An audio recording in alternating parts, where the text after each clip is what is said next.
নেতা যিনি নানুপুরে শত নির্যাতনের মাঝেও বিএনপি ছাড়া অন্য কোনো কথা বলে নাই, সেই আমি আমাদের আবুল কালামকে এই ফুলটা দিয়ে আমি বরণ করে নিচ্ছি।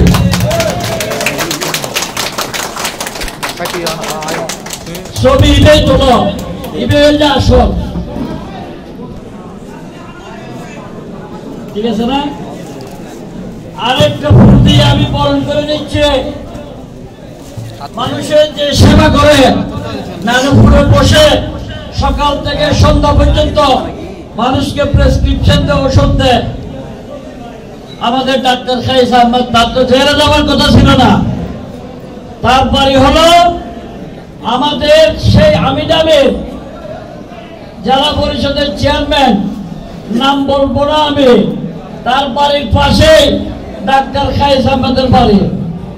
মানুষ বলে শোক করা যেন না হয়, তারা শোক পর্যন্ত কানাকার হয় সেদিকে তাকাই না। এত বড় নেতা থাকার পরও ডাক্তার খাইস আহমদকে জেলে যেতে হয়। সেজন্য আমি নাজিমুদ্দিন শাহিনের ফুলটা আমি কি ডাক্তার খাইস আহমদকে দিতে পারবো? আমি ডাক্তার খাইস আহমদকে এই ফুলটা দিলাম। সবাইকে ধন্যবাদ। আমরা আমাদের দল, আমাদের দলের ভারপ্রাপ্ত চেয়ারম্যান তারেক রহমান আজকে